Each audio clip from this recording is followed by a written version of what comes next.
Ikaw ba ay may problema? Basta hindi pera. Ikaw ba ay may chika? Basta hindi mema. Ihanas mo na yan sa mga paborito mong friend na dito sa Dear Dear Bell. Beth.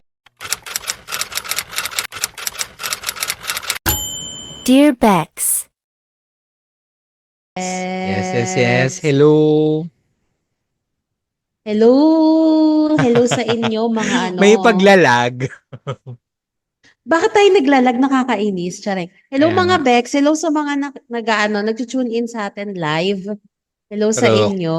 mm-mm. Yes, this is the 12th episode of Dear Bex na nire-record Pero, namin ngayon. And syempre, hello sa ating mga patuloy na nag-tune in weekly sa Baxter, sa mga loyal customer. Loyal listeners namin. Hello sa inyo. hello, Bien! Nandito na naman siya. Present na naman siya sa ating pa-live. Oo Yan. Live nga. kami Oh my sa, God. Hello, Bien. live kami sa Nyesbook while recording for the episode. Ganyan. Oo. Happy Wednesday, mga Yes. Bex. Happy Sunday sa mga nanonood sa live. Ganyan. Kamusta kayo? Ano na kayo dyan? Oo, ano na kayo dyan? At hello kay Sam, no? Patuloy lang siya sa panonood, no? Maliban sa Pero, pagko-comment, nagko-comment na rin siya ngayon sa live. Oh my God, talaga. Hello, friend. And syempre, true hello love kay it. Bian, kasi nag-tune in to nung last, ano natin, nag-tune in to nung last Yung live. yung Tapos nag-tune, Fayatola app. oo, yung Fayatola episode. Ayan. Winner ang palagari ni Direct Mel. Alam mo yan. As a Lagari girly, panindigan natin siya. Ayan. So, kamusta ka, Oo, Bex? panindigan. Okay naman, lumalaban sa buhay. Kakatapos lang namin kumain ng ano, sinigang na Ay, salmon. reflux ito. Ay, Tsare. oo, Pag naririnig ko yung mabuhay ang sinigang, acid. acid reflux ng kasunod agad. Ayan.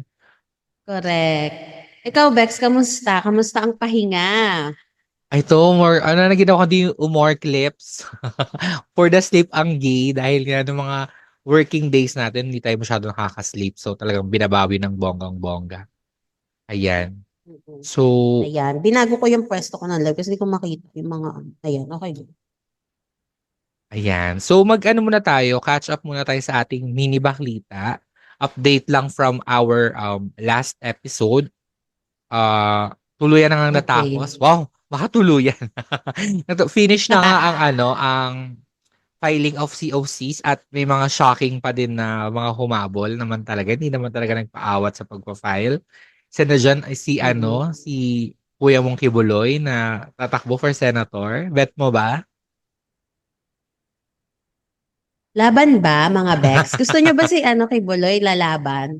Tsaka si ano si former President Duterte nag-file din siya but as a mayora ng ano ng Davao. Wiz! Ano Tama siya? ba? Nag-file siya nung seventh day, I think, as mayor of Davao. And then the next, tapos nung kinagabihan, nag-announce siya na may cancer siya. And then the next day, tumakbo siya as senator. Parang pinalitan niya yung ano niya, yung Yung takbo niya. candidacy. Yes. So, Kasi yung huli kong update is mayor lang. So ngayon, ang gusto niya maging senator na? yeah, I guess so. Parang ano naman, nothing new kasi, di ba ganyan naman ang eksena nila mga Duterte na pag filing, tatakbo as ganito tapos biglang papalitan na ganyan tapos may substitution ng mga nanggaganap mga ganyan. So parang nothing new with this. I don't know. Yun. Wala na akong masabi. Basta boto nyo kung bet nyo iboto pero for me personally, I wouldn't. Oo. Ayan, laban lang tayo mga Bex, ano? Kayo nang bahala kasi ang ating tawag nito, qualification for running. Charang, ang bagal. For running is ano, parang basta marunong lang magbasa at magsulat. So, kayo na humusga sa kanila kung qualified ba talaga sila. 'Di ba? Kayo na po ang Mm-mm. bahala, mga Bex. Pero so ayan. And then another update from our last episode ang Drag Race Philippines. Meron na nga tayong winner for season 3 which is si Maxi. So tama po ang aking prediction na the crown is gonna go to Maxi and sobrang deserve naman and pasabog yung season 3. Buong season talaga namang isa siya sa mga best drag races this year across the board. Parang sa lahat ng mga lumabas. Kasi ang daming may All-Stars, may US, may Spain, may global, mga ganyan. Pero pasabog yung Philippines season 3 as in. Nandun siya sa sa tuktok. Sa Oo. tuktok. Ay, si Dion nanonood. Hello, Dion. This my Hello. classmate. But, ewan ko man kung naalala mo, but he was our photographer nung Pride Month nung Yes. 2019. Yes. Introduce natin na photoshoot. So, hello, Dion. Thank you for tuning in. At hindi pa natin siya nababalikan sa Oo photoshoot nga natin. Yung eh. totoo. Sorry na, Dion, ah. Oo, Dami nangyayari sa buhay. as kabisihan, so pag may nagka-free time, go ilaban natin ngayong November kung kaya. Oh. Hi, Clau! Oo, feeling ko gusto ko yung ngayon na tayo nagsaset ng mga meeting, no? Pwede natin gawin na Oo. pa New Year, pasabog, gano'n. For the new season, dahil pagpasok ng Oo. January, season 3 na ang Baxters. May mga pa-season, sabi ganyan. Ayaw ni Marco season. Tsare. Correct. Ayan. Okay, go na ba tayo sa sa letter natin for the day? Ayan mga Bex, meron tayong letter sender for today's episode. Mhm. Ito, kaya po kami ito ang aming mini-sode sa mga di po nakakaalam at sa mga bago nag-tune in sa amin. Ito po ay mini-sode ng Bexters. So ito True. po ay pagbabasa namin ng mga sulat ng ating mga fanatics na wala mapagsabihan ng problema. Ayan, dito sila nagra-rant, nagse-share ng mga ng mga problema at kung ano-ano parang gusto nilang i-share sa live, 'di ba, Bex? Yes. Through legends, through the fire, through the rain, and through the years. Lahat ng true. Ayan. So, ikaw na magbasa, Bex. Yes. Isahan mo? Ayan, sa mga nag-tune in sa atin sa live, no, share niyo din yung mga thoughts niyo sa letter na to. Oo. Push lang kayo sa mga comments, babasahin namin yan. Ayan, so basahin na natin ang ating letter sender na kanyang problema. Charot. So ito sabi niya, Dear Bex. Tapos, hey Bexters. O, di ba? Napaka-redundant ni ate. Chareng. Hey Bexters. Please call me Miss Confucius. Wow. 21 and currently a college student. I'm in a situationship. Ayan, mga Bex. Alam niyo ba ang ibig sabihin ng situationship? With a MU. guy for 3 months now. I met him in school. We're classmates in a few of our subjects. And he's also 21. Cute, tall, and smart. Super funny pa. Ayan, he is like the guy you would want to introduce to your parents. We started as friends. Started as friends. Yan na tayo. Parang Kobe lang sa Kailin. Friends lang daw. Ayan. And become super close real quick. We've been acting like boyfriend, girlfriend, pero walang label at all. He's super lambing and maalaga sa akin. We see each other almost every day. Kahit wala kaming class together. On days na hindi kami nagkikita, we constantly update each other. Oh, Wow. diba? Very konyo Parang si ate Bex. girl. Saan kayang Saan kayang school? Oo, Ganyan. nagigigil nga ako eh. Sige, go. I was already about to ask him na to be officially dating, but just a few days ago, nagkaroon ng inuman with friends. It was me, him, and 5 other friends. So, 7 sila. Nag-add. And we all got drunk AF. Wow, AF! Pero coherent drunk pa din naman. Coherent. Ang dami kong reaction sa sulat niya. We talked about random stuff until nauwi yung discussion sa relationship and sex. Diyos ko, may mga ganong paatake, relationships and second topic niya. Okay, so he then said na may aaminin siya. I thought he was finally gonna ask me to be the official girlfriend. Pero no, he said na he is actually bisexual. Ito na nga mga Bex. Ay! Plot twist. Bisexual naman pala. He said na sa 3 exes niya, 2 were girls and 1 actually a guy. So he said, na may pa-sexual experience na siya with both. With both! Kaloka. So I was shocked, pero di ako nagpapahalata. Very nonchalant lang. Ate nung nonchalant. Kunyari, I don't care, but deep inside, nagulat talaga ako. I'm not homophobic or anything like that naman. A few in out barkada are gay and sobrang fun nila kasama. Okay, go back. It's just that when it comes to dating, I'm very traditional and not very open-minded. The next day, I woke up with a text from him saying na everything he said from the night before were true and sorry na hindi niya nasabi agad. He said na he likes me a lot and that I have nothing to worry about. Sabi niya sana walang magbago. I still like him, like a lot. I also don't want anything to change, but I can't help but worry and think na baka someday he would crave for something that I can't give him. I also don't know how will I compete with guys just in case things happen. Am I overthinking this? Should I keep the situationship and let things pan out naturally or should I ask him to be official or should we stop? Please help mga Bex. Miss Confucius. Ay, daming tanong ni Zez. Kaya nga. Pero nakakaawa din kasi syempre, ano, siguro na-shock talaga siya. So, normal lang Mm. naman na ma-shock ng gano'n. Kasi syempre, she's expecting ano eh, she's expecting na nakikipag-date siya sa straight. So, talagang shocker talaga sa kanya yun na bisexual pala yung dinidate niya. And not Mm-mm. everyone can be open in dating a bisexual. 'Di ba? So, Mm-mm. ikaw, Bex, anong ma-advise mo kay Miss Confucius? Ikaw muna, kasi in a girl's perspective yung akin mamaya. Okay. Ako as someone na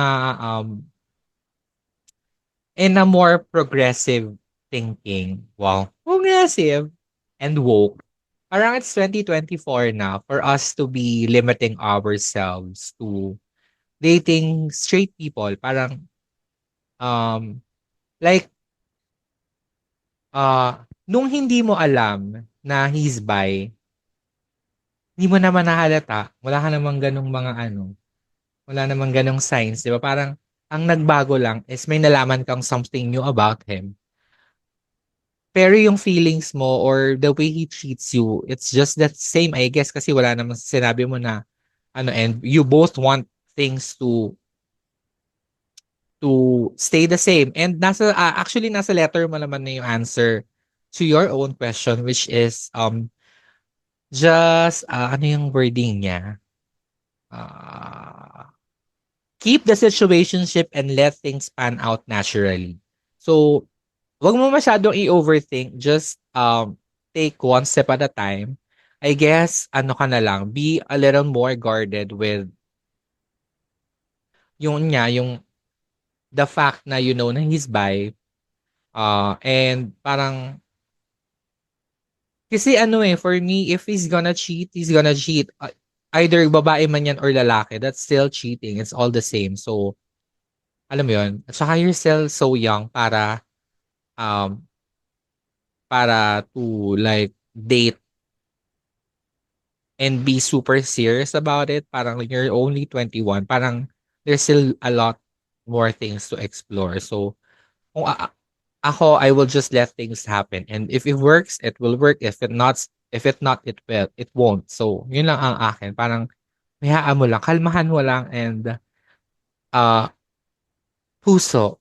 Paanda rin ang puso. Ganyan. Kasi wala pa namang nangyayari eh. 'Di ba? Na hindi maganda. How about you, Bex?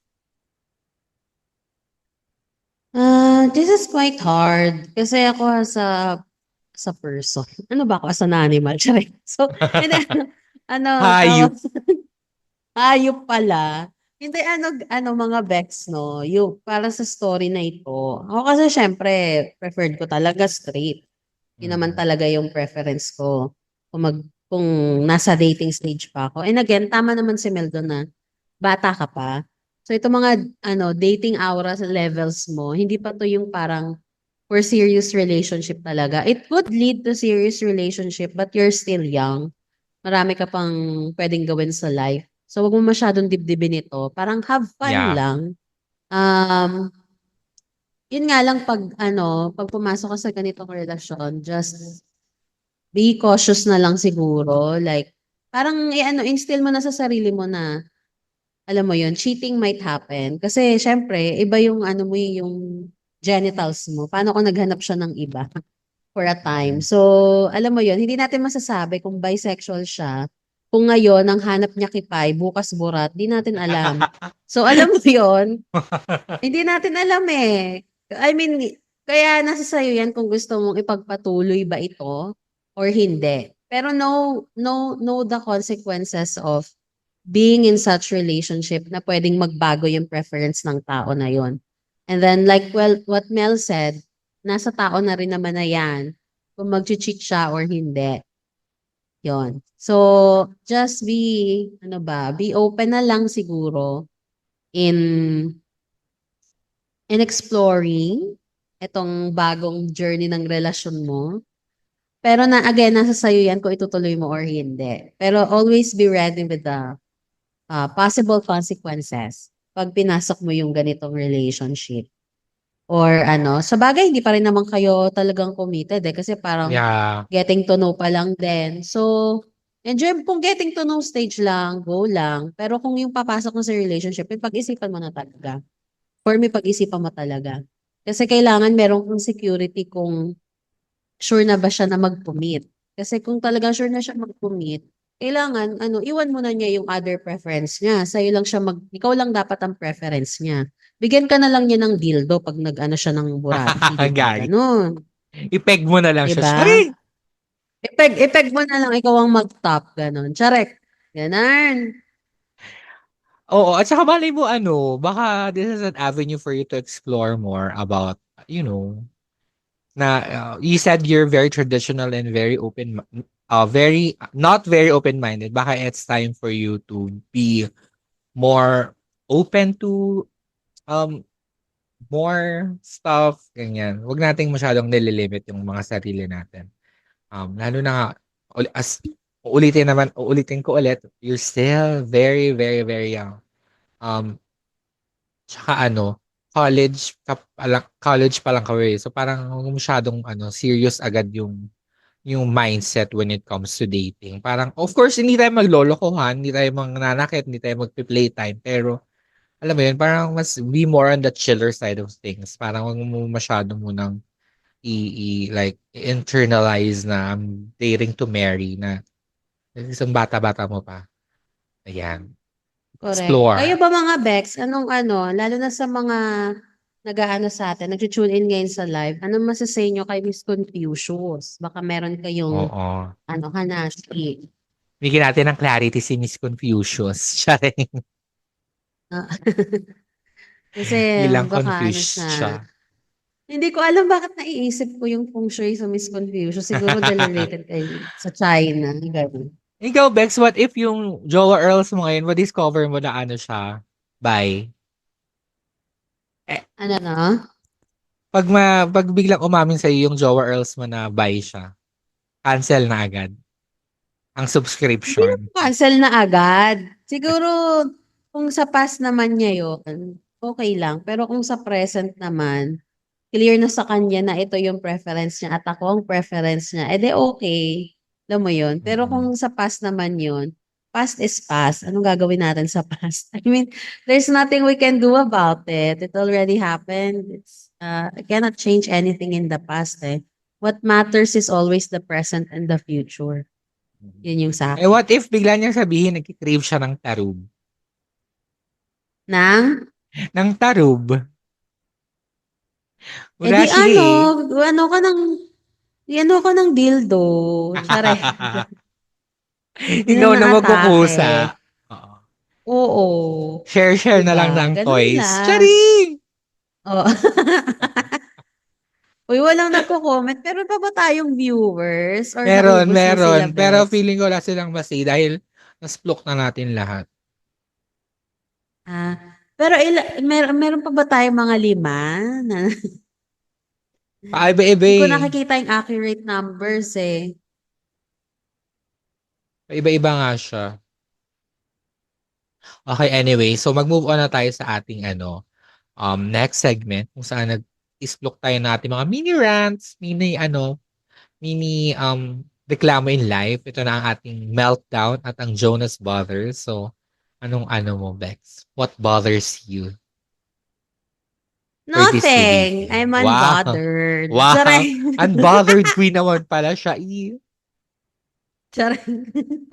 Ano ba, Bex? Paano ko ba?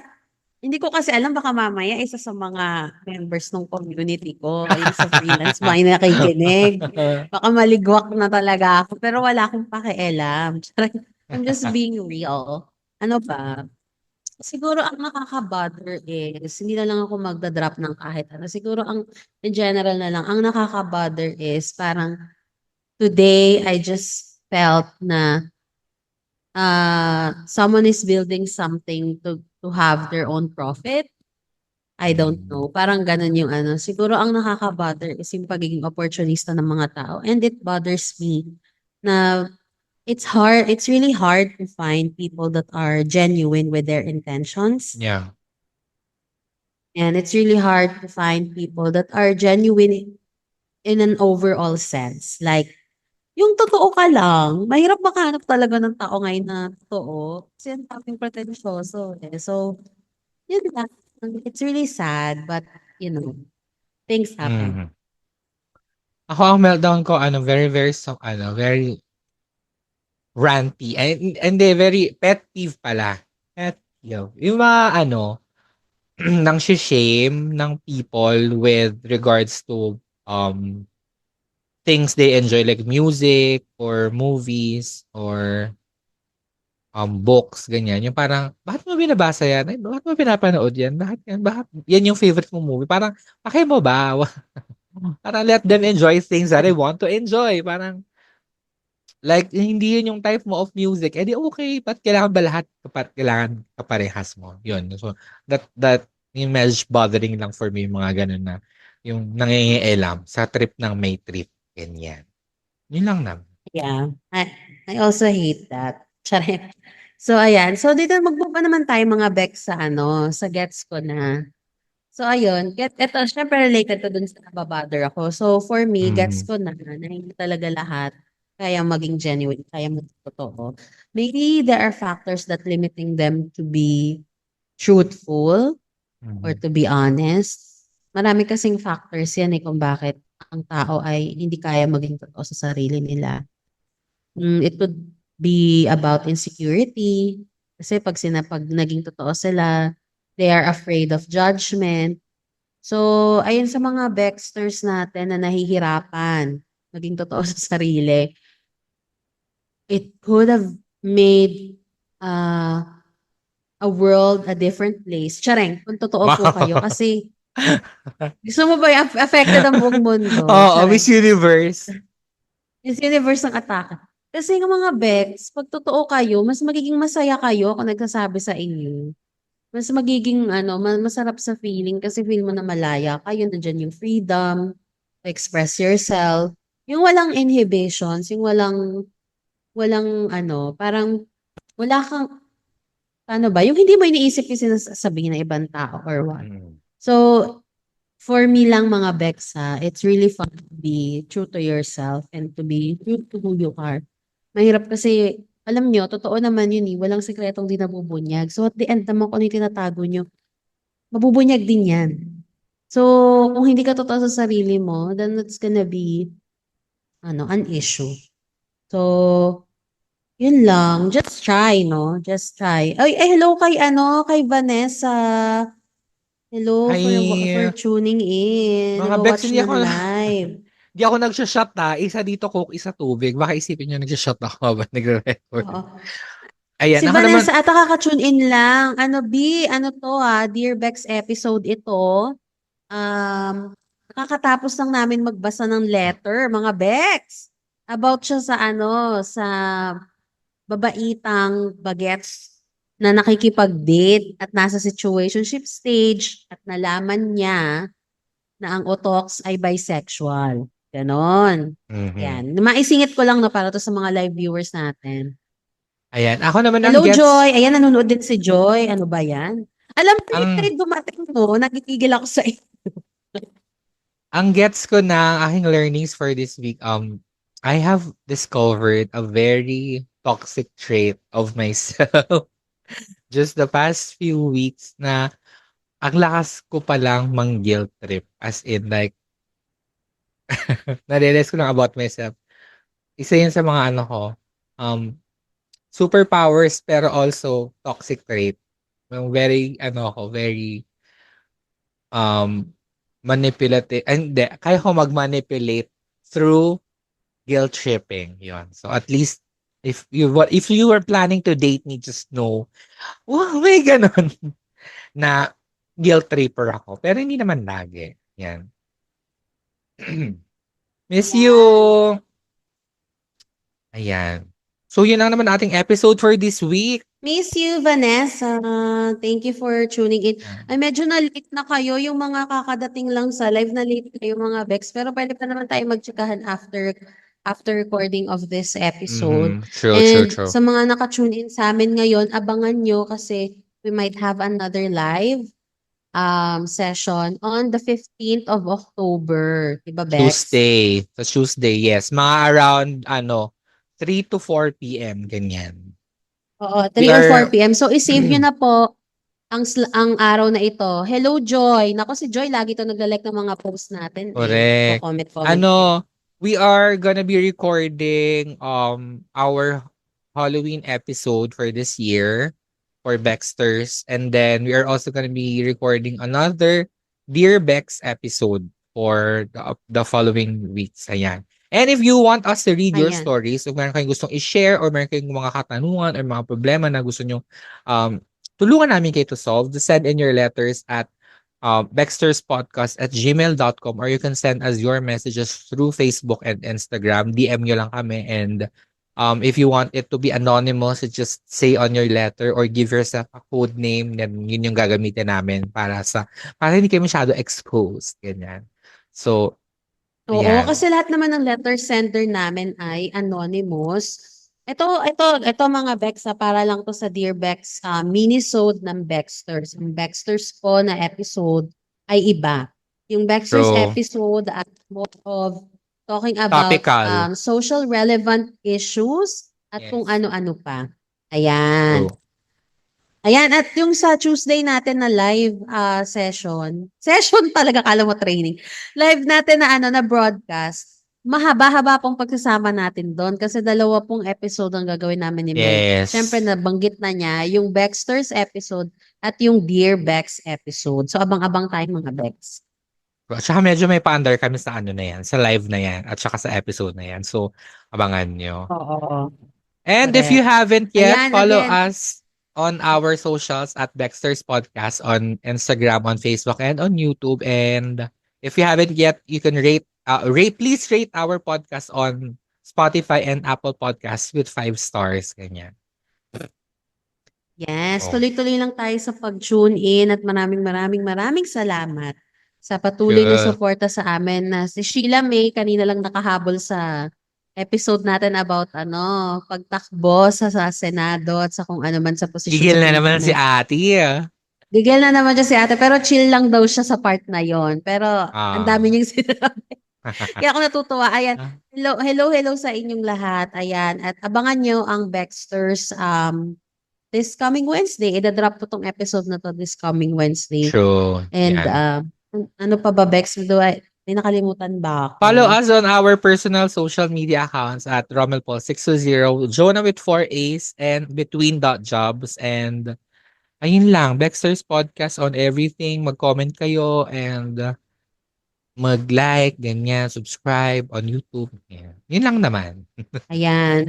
Abangan nyo kasi baka next time mag-live na rin kami sa YouTube. Magkaroon kami ng live streaming. So, one at a time lang mga Bex. No? Kasi hindi kaya ng isang phone lang to. Oo, So, true. More dami pang equipment, gagawin. more fun. Oo. Sa mga naka-tune in sa amin sa live, stay lang kayo dyan. But dito sa mga naka-tune in sa amin sa broadcast namin on Wednesday, maraming salamat sa inyo. Thank you so And much. konting push na lang, malapit na naman po ulit mag-weekend. At Correct. patuloy kayong magsulat at mag-share ng story sa amin. Babasahin namin isa. True. Laban ng mga Bex. Always be kind. Bye. Bye mga Bex! OMG! You've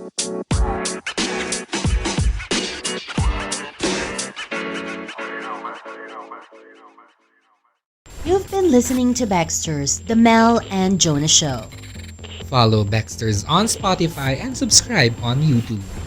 You can also find us on Google Podcast, Apple Podcast, Facebook, TikTok, and Instagram. At Baxter's Podcast. That's BEKXTERZ Podcast. If you like this episode, rate and review our show on your podcast app 5 stars.